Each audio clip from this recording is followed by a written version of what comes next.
This is the Toward a New World podcast with your host, Corinna Stoffel.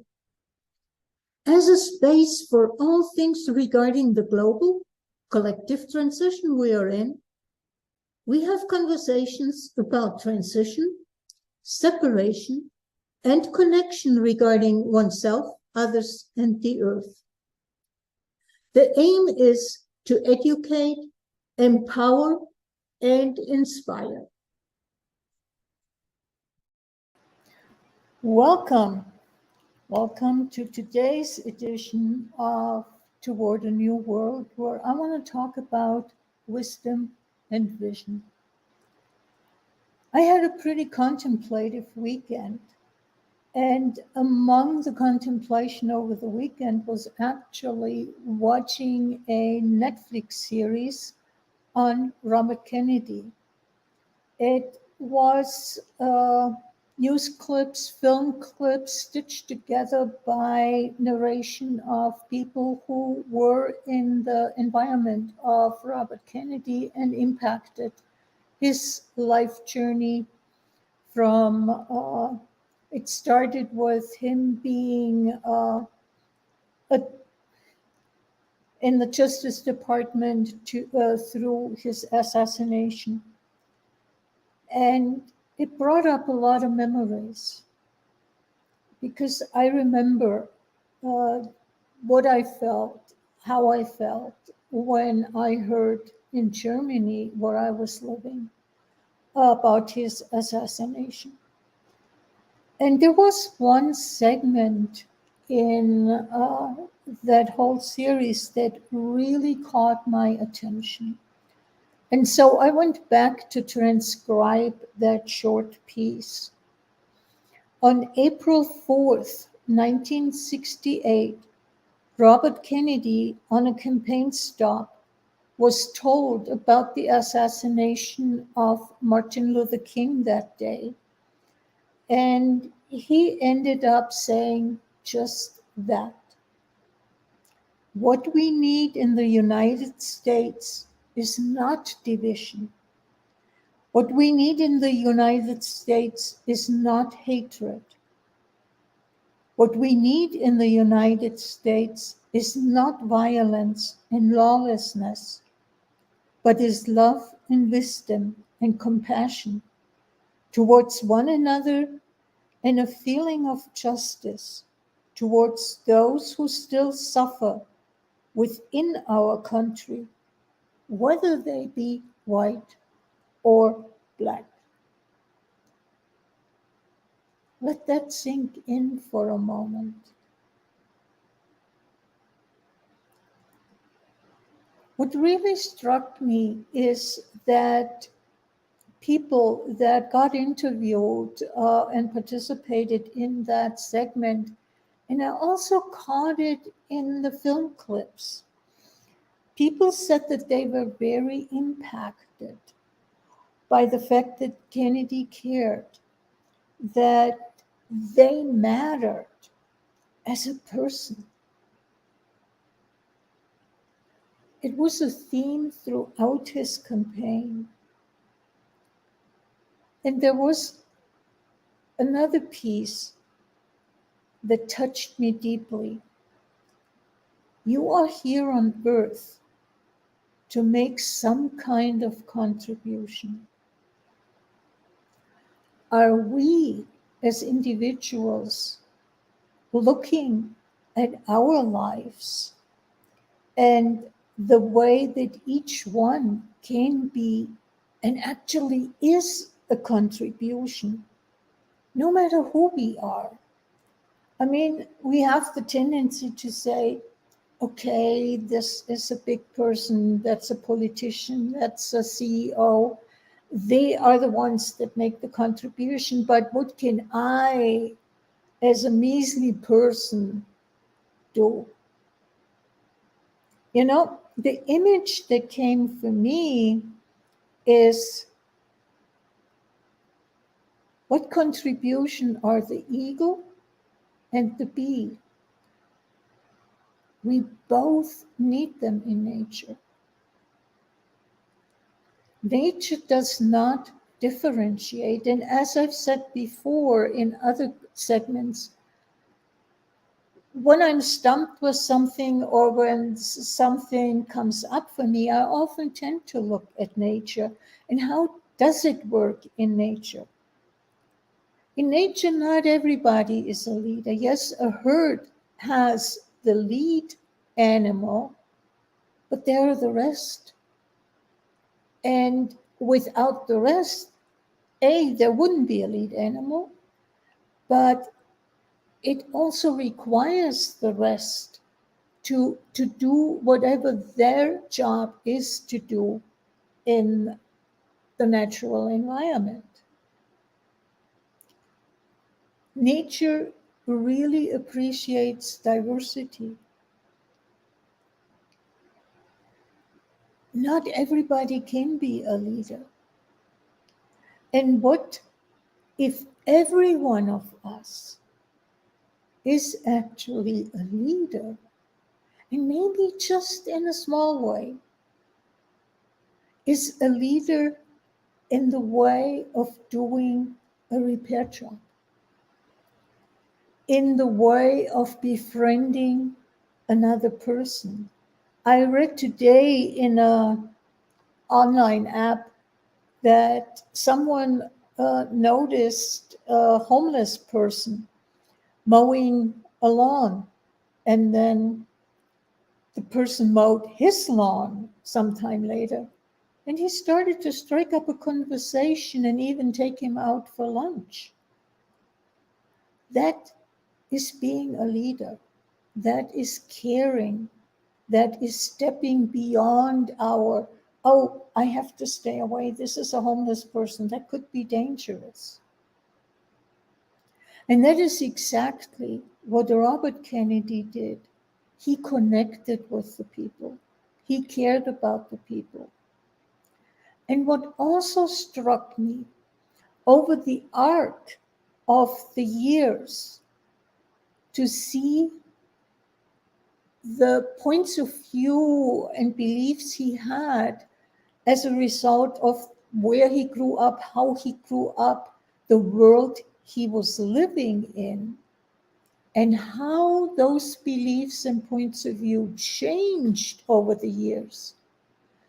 Because he really was willing to be open and see what was going on.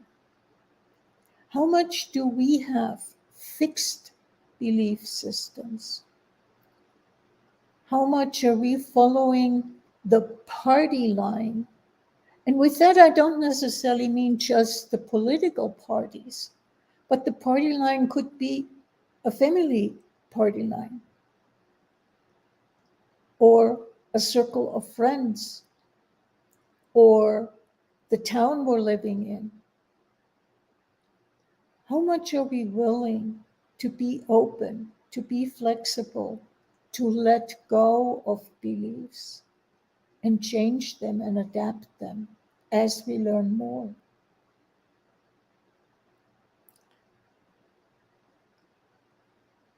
One thing that also struck me is that Kennedy believed in working together, working across party lines. We are not individuals in the sense that we are separate from each other, that what I do has no impact on my neighbor, has no impact on other people. Contrary, what I do, and even more so, where I choose to operate from, what I choose to think about, has huge impact because it is an energy that each one of us is sending out into the world. And what kind of energy do we want to send out into the world? Do we want to send out the fear, the scarcity thinking, that is so often prevalent? And isn't greed also a fear of running out, of not having enough? So, or do we want to send out an energy of caring, of love, of compassion? And that is what came through to me when I was watching that series.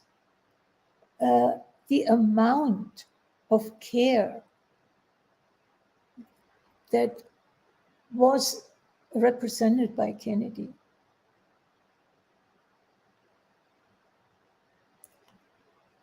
What if it even goes beyond just the United States?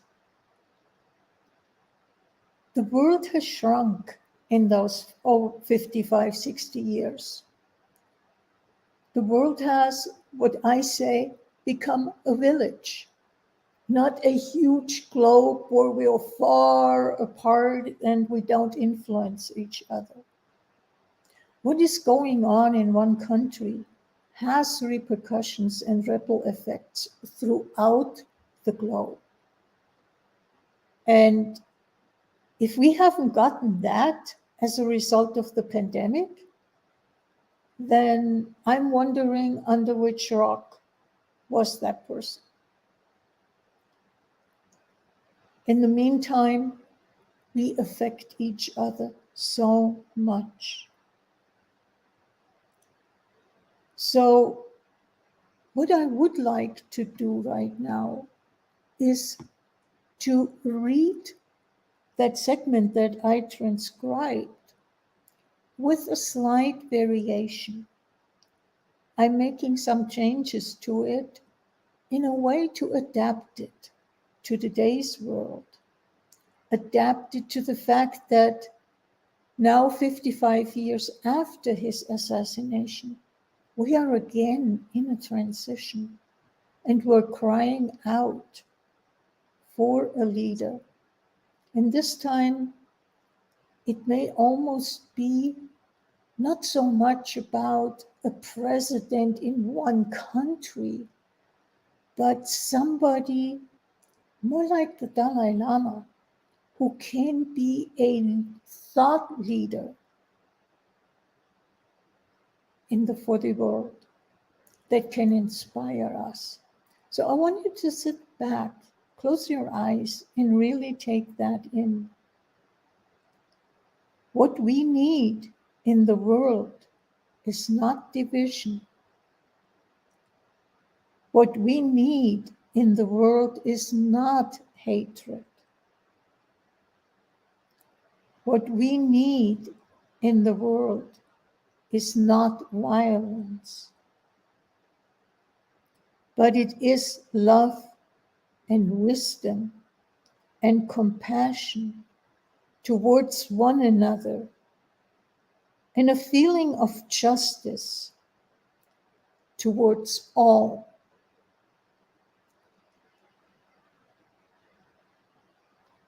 Justice towards all, no just between people, but also justice towards the earth, towards the environment. We need love and compassion for all of life. Life is bigger than just us humans. Are we willing to see that, to perceive that?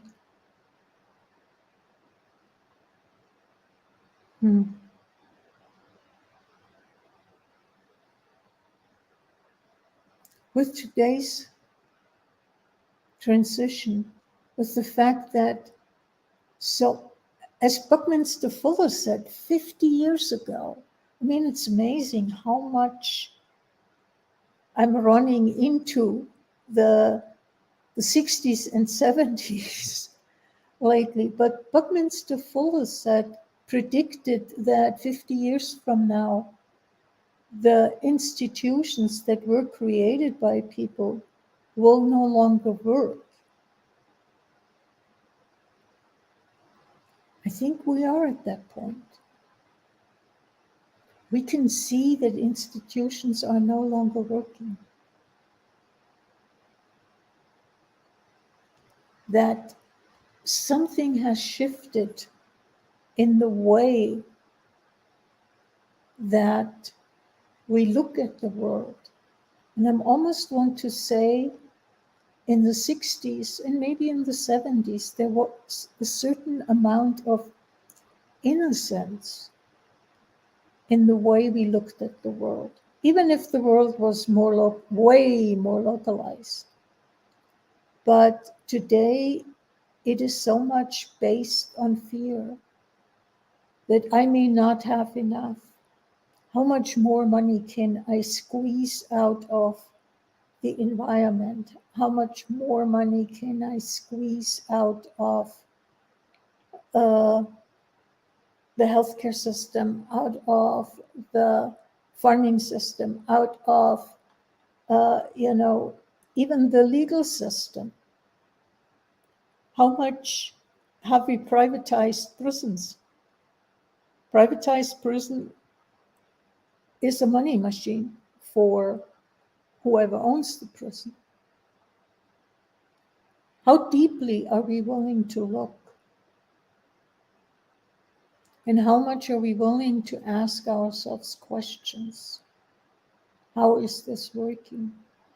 What is truly going on here? What is underneath what I see, what I'm being told? Food for thought. And maybe we all can get inspired. This is the toward. Sorry. Maybe we can all get inspired by going back a few years, maybe back to our youth, especially if you're older like I am. So, contemplation. Take care until next week. Bye bye.